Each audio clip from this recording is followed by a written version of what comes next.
All right.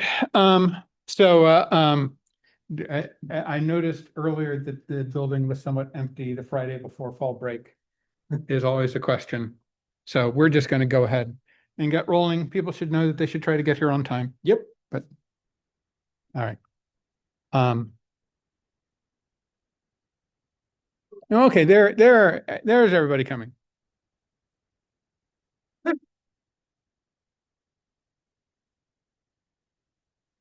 All right. Welcome, Ray. So we'll start ring. So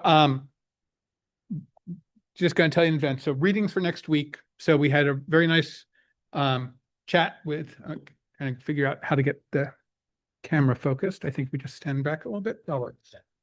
So Derek and I had a nice chat with Simon Wilson, who's, we've been reading some of his work, the whole LM tool. So I'll have that up for you. There's also a post by Simon on vibe engineering. He deliberately picked that name to be provocative, but it's actually a really good post about how all the things that we've learned over decades to do for that are good software engineering practice actually really empower LMs to do a much better job when they're writing code. And then also, and we've been talking about this stuff with data extraction. It's not required reading, but Derek mentioned it. So why don't you introduce this a little Sure. bit? So I have a collection of like 500,000 political fundraising emails, and You set up some dummy email. I have a dummy Gmail account that every campaign website I go to, I plug it in because I'm a sicko, I guess. But so I have a 500,000 emails. But one of the things you don't get from the emails is you don't get like like when you extract, you export that from Gmail, you get it as an mbox file.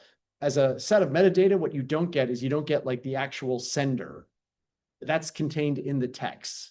You get the email that they say they're sending it from, but that could be literally any domain, and it's not consistent.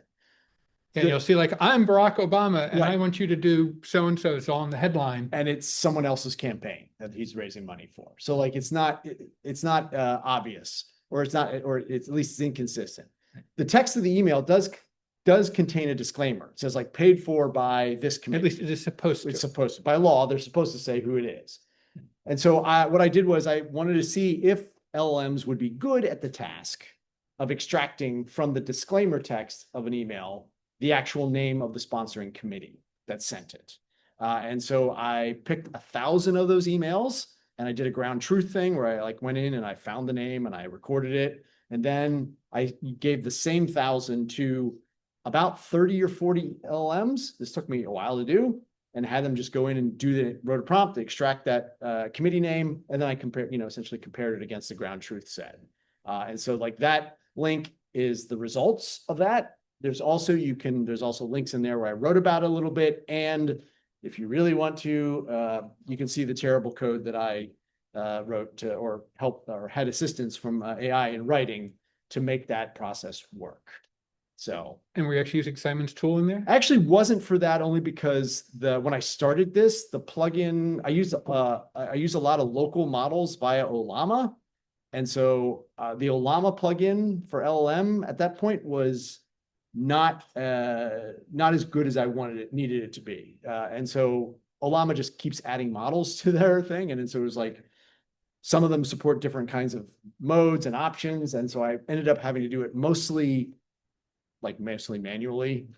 If I were doing it today, I would do it with the LLM thing entirely. It would make my code tidier and more efficient, and it would make the process less annoying. Right. So, where are we? There we go. Okay, so today, most of this is just going to be time for you to work on the extraction project. I spent hours playing with this, so I know that the time you had last week wasn't enough. You are free to continue working on the data set that you worked on last week, or to switch to a different data set. We're going to talk a little bit about all the data sets, give you a little bit more thoughts about all of them. Couple of notes.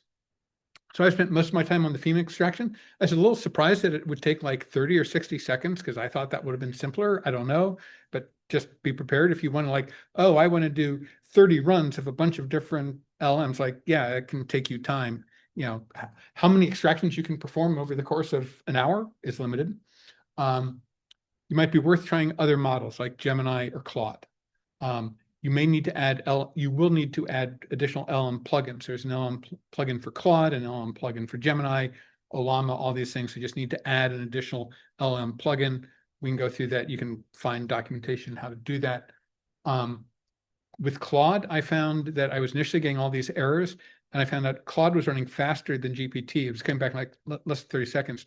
And I found that if I was hitting Claude more than once every minute, it'd start throwing errors. So I just need to say like, okay, record the time to do each extraction. If it's less than 60 seconds, wait the additional seconds to make sure we don't hammer Claude. If you want to use Gemini or Claude, you're going to need to provide an API key for those. And you know, I found that like just having Claude Pro does not give you access to Claude through the API. And I needed to, in order to do that, I needed to separately set up billing and give it a credit card and so forth. So far, I found that with my, and I don't know, Garrett, you know, with the Claude Builders Club, so that gives you Claude Pro. Has there been talk about getting API keys? Have you heard anything about getting automatic free credits for an API key? Okay, all right. But so far, actually, Claude is the only one on which so far I've spent more than $5 for like the OpenAI key that I gave you. I haven't checked recently if anybody's been hammering it, but so far, you know, it's barely $1 or $2 for everything that everybody's been doing. I ran 6 million tokens through an OpenAI the API this week, and I billed me 17 cents. So yeah. So generally, it's, you know, if you're like, oh, do I want things like, yeah, and if, you know, like Claude, yeah, be prepared to maybe spend $5 or something like that. If you get a Gemini key, it'll be cheap. If you get your own OpenAI key, it's cheap. One thing, I was talking with Derek, and I was using a tool that he was not familiar with called SDiff. How many people know what SDiff is? All right, so it's worth spending time. Good, I don't feel so alone anymore. Right. So SDiff is side-by-side diff. Now, normally when you do a diff of two files, it'll just show you, here's a line that's changed, but it's often hard to see it in context. Right. Now, normally SDiff doesn't give you the color, but I added that manually, so it'd be pretty easy. So this is the formatted JSON I got from two different runs of looking at the sanctions. And it just says, okay, here's it on the left, here's it on the right, and it will show you if it's the same on both sides, there won't be anything in the middle. Otherwise, there'll be a vertical bar saying something has changed, or it will be an arrow if there is a line inserted in one file or the other. So that's really useful when you want to do a diff of files and you say like, okay, this is mostly going to be the same, but I want to see the changes. I want to see them in context. One side note, also, you can change the width. So, you know, if you've got two files that are no line is longer than 40 characters, you can do it all in 80 characters. If you have longer lines, you can specify the width to say, feel free to take up this many columns. Okay. So, general questions for data extraction. Like this is repeat of some stuff before. Repeating initial extractions. One thing we don't talk about, what's the use you're going to make of an extraction? So for example, for the FEMA data, I could imagine that what you want to do with that, I say like, oh, they've got one of these files for every single day.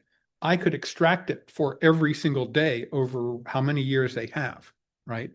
And maybe run it multiple times for each one for consistency. And so like, okay, if I'm going to do that, I'm not going to want to have to eyeball this, right? Whereas for the census data, if it's just that one file you want to get, right, then maybe it would suffice to come up with something which is mostly accurate, and then you could manually go through and just verify it. And maybe that would be worthwhile as opposed to spending a whole bunch of time to try to get it super accurate. Yeah. Right. So, you know, what is the purpose that you're going to put this data to? And so whenever you get data extraction, like, let's understand it. How important is consistency? Is getting something that needs to be manually verifying this a reasonable thing to do? It can save you a lot of time if you come up with something which is mostly correct and still needs to be manually verified. Right. But on other cases, it's too much data that manually verify. You can spot check, but so it's useful to compare different models, sometimes different prompts and schemas, better ways to prepare source material. So talk about like for the FEMA data, maybe it would be better to extract just the page that has that table or not. With the census data, maybe I can do some image work on that scan to improve it. Examining consistency. So there's figuring out significant versus insignificant differences. Will majority voting give you high confidence? So sometimes if you do something and I run it 20 times, you find out like, okay, there are a number of cases where it's off like 5% of the time. And say like, well, if it's off 5% of the time and I run it like 20 times and take the majority vote, I've decreased my chance of getting a wrong answer to a very small number. On the other hand, if I get the wrong answer 40% of the time, trying to get the correct answer by doing majority vote, it's going to require a whole lot of runs. Right? Yeah. Okay, so unparsable address. So this seems like it should be the easiest problem. We might want to do this at a huge scale. One of the questions, how do you deal with an address that would be ambiguous to a human? So one of the addresses in there is 8808-10 Woodyard Service Road. So does that mean apartment 10 at the street address 8808? Or does it mean a property which covers both the 8808 and 8810 street address? I don't know. So what is correct in that case? Right. And there are a number of cases like that. And you have to go, what do you want to do? Do you just want to say unknown, whatever? And then one of the other things you might think is like, oh, maybe I can generate more test data. So for example, in the code we had originally for this, we had regular expressions that parsed out some of this. I could just look at a whole bunch of the cases where I'd used regular expressions to parse it out and give those same things. I know what I should expect from the regular expressions. I can see if it's generating the correct things. And in cases where they're different, maybe you find a bug in the code that's using the regular expression. I mean, that's, somebody said like, when you have a problem, you think like, oh, I could use regular expressions. Okay, now you have two problems, right? It is not a bad idea when you try to use regular expressions to parse, to like extract data, to figure out some way, all the things we've talked about, extraction and correctness. Yeah, regular expressions can be synthetic data. You could generate a bunch of synthetic ones. You could generate synthetic data and just throw in some random characters, right, around the street address or something and see how it deals with those. So those are some thoughts about unparsable addresses. FEMA. So, this was interesting because Simon just used it and in his PyCon thing, like, oh, look, isn't this amazing? It can extract this data. And he didn't mention anything about the fact that, oh, this might be wrong, right? And you might want to turn several years of PDFs into a database. So one of the things we found is different models have different error rates and kinds. None of the models I checked actually seemed to be having problems with the character recognition. It was something different in the way they interpreted the data. I'm not going to spoil it for you by telling you which ones. That's for you to explore. I'll give you my results later. Simon did mention that Gemini was the one that he's found most accurate for data extraction. I would second that. Yeah. And OpenAI's were the worst, was for what I found. And what was weird was sometimes like, some of the data was like, is there an X in this particular column for this particular row? And so I'll tell you, in a lot of the cases, it was like wrong 5% of the times. But like there was this one particular, for this row, this column, it was like off 40% of the time. And there was nothing that I could see that it wasn't like a dirt mark or anything like that on the X. Nothing that made me think, why is that one hard? Okay. Yeah. The differences in text were some differences were insignificant, but consistent across runs. When you asked it for like location, sometimes it would give you just this state abbreviation. Sometimes it would give you the state abbreviation like MD space and then Maryland in parens. And the interesting about that is it's consistent. Once it had done that once for one state, that becomes part of the context. And so it's going to tend to follow that pattern in each successive runs. That's one of the reasons that if you want to look for consistency, it's really important to compare different runs. Yep. Because a choice it makes early will impact everything. So for this one, if we want to do this a lot over several years of data or 20 times per date for consistency, it's a PDF file. It might be like a 10-page PDF file, which thinks, would it be better to use some sort of simple thing, say, just find the pages which have the table and then just run the extraction over that? As opposed to the whole document. Opposed to the whole document. And this might matter even more important if it's a 100-page document. Yeah. Right. This might make it cheaper or faster. Right. you could measure that. You would find out. Would it change the results of the data extraction? That might be weird, but it might be true. That would change the data extraction, partially because maybe there's other context, other mentions of things in the table. I mean, there's just a whole lot of experimental science when you're working with LMs. Good questions. Okay, so the sanctions database. I didn't really get a chance to actually, I did just a very light little bit with this. First things was, it was like there was a sanctions field and a description field. So at first I thought the sanction field might be underspecified. But then when I ran it, I actually looked and it was almost all got exactly the same text for the one example I liked, except there was a question that when a sanction was stayed under some conditions, the text about how it described how it was stayed was slightly different in some ways. So that's actually not bad. And actually, I show you the lines here because this is another thing I often do when looking for comparisons. So I did egrep on the formatted JSON output. So that's going to pull out just the sanctions field. And then I sort it. And then unique dash, so hopefully you all know how to pipe stuff. Unique dash C says, if there's duplicates of a item, one after the other, dash C says, don't just give me the unique ones, put a count of how many times each item was sorted. And that's why I have to do sort first, so that items that are repeated all wind up adjacent. And then after I've put the count by them, then sort with dash R dash N says, these are numeric values, and sort it with the most frequent ones being first. So this general thing is an often thing I find if I have a file and I want to say, show me the most common items that occur in this file and show me the most frequent ones up first. That's a little magic thing I do. The description field is way underspecified, and the results I was getting from doing the initial prompt were very inconsistent. So for both of these, but particularly for the description, first thing to do is just manually extract the data from a couple different files. Look at a couple ones. What do I want here, right? This might lead to refining what the description field should contain, or maybe I want to break it down into multiple fields. Maybe this is too complex to be one field. And then also sometimes, it's just like, oh, how do I describe to the model what I want extracted, what I want this field to contain? Sometimes giving it examples is a really good way to do that. Yep. The models work very well with examples. And they don't need that many examples. They just need examples that would cover the most, like maybe cover the most common use case and maybe one like an edge case that you think you might not do well. Right. And even after we get through all that, you still might find that you have things where we're generating two things that are identical but slightly different phrasing and so forth. And we'll get to that next week. How to use embeddings to find the difference in two different text samples to see, are these two text phrases talking about the same thing? Right. Okay, so I actually looked at the file and I actually sort of like manually looked at what's actually in these descriptions.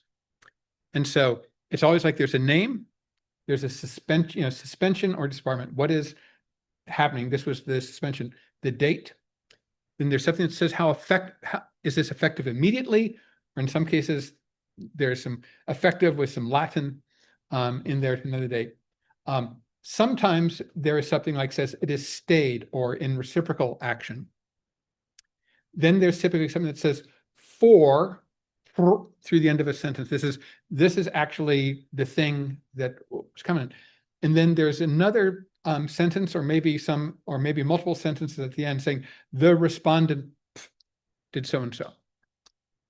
And so looking at this, I think like, okay, each of those different parts of the colored text, maybe each of those should be a separate field, right? Because there's some consistency of that. And if you're trying to mush all those into one field, then it becomes very difficult to do it. And almost in all these examples, it seems like it doesn't need to actually rephrase any of these. I mean, that could be a separate thing. But it looks like there is some sort of, these could have just been more free text, but it looks like there is a standard format where it's always this phrase, then this phrase, optionally this phrase, that phrase, right? And you could maybe try to use regular expressions or LLMs, but this is the sort of thing that if you gave it a couple of examples of this, it would probably be just as good as a regular expression in terms of doing it. Yeah, and maybe even better in terms of handling some edge cases. Yeah. Yeah, it's almost like it's a template. Yeah. Okay, the census data. So this is, if you haven't looked at it, it's this scan of African-American population in different cities. And so I know at least one person when I talked to last week, they were just trying to, I said, your goal is to get the first three columns. What's the population 1930, 1920, 1910? And you can just do that. And then but there are these additional columns, which are like percent side change. Sorry, either the numeric change between two columns or the percentile change. And then there's also percentage of the total population, although we actually don't have the total population. Yeah. Right. But so these are challenging because it's a bad scan. It's a low resolution. So we can run OCR multiple times. We can look for major or minor differences. If there's a difference in the units or tens digit between two different scans, it's like, okay, fine. Maybe we'll have some sort of marking so that people know that this isn't absolute. You can compare different models. You can pre-process the image.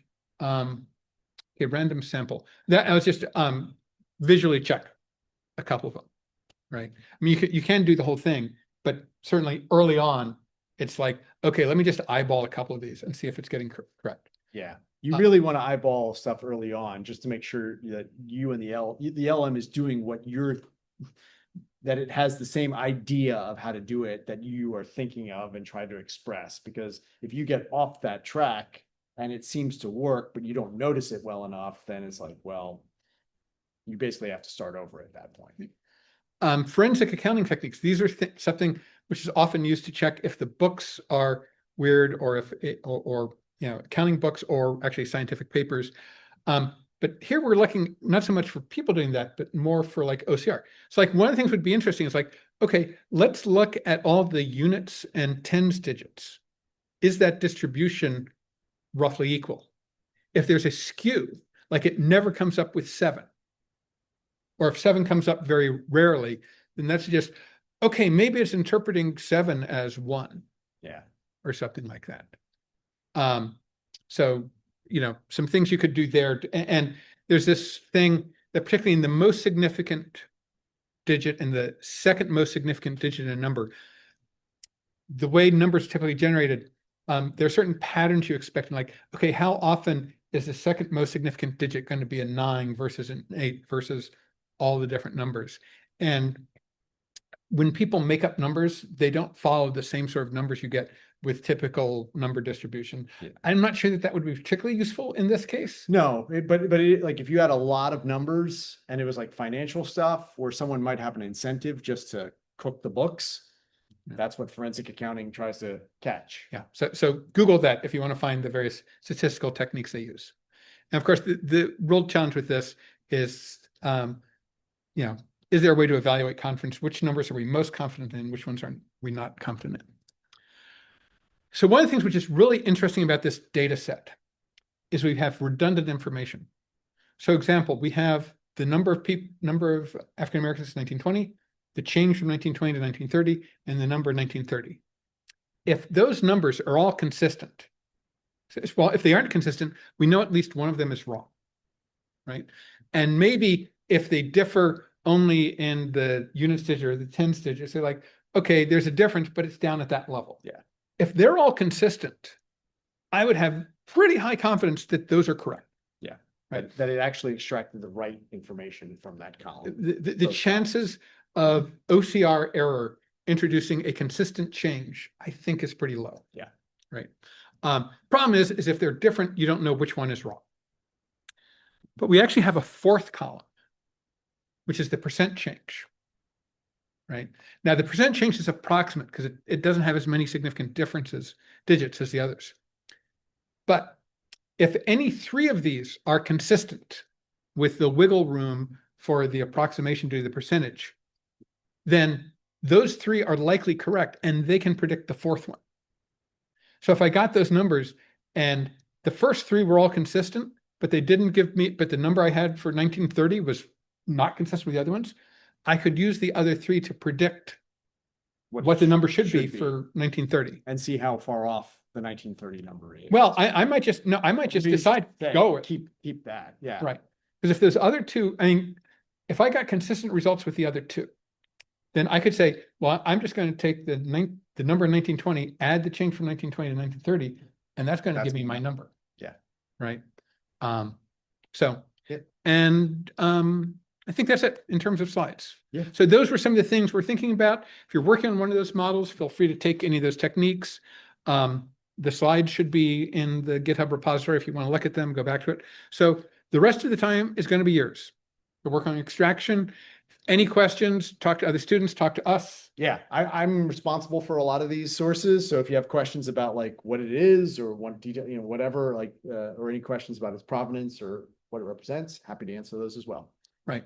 But these are sort of like real data extraction problems. Yep. So, in various different forms and represent all the challenges that come up when doing real data extraction. So hopefully you will find these interesting. Okay. It's up to you guys now. Have at it. Have at it. Raise your hand, talk with one another. Go for it.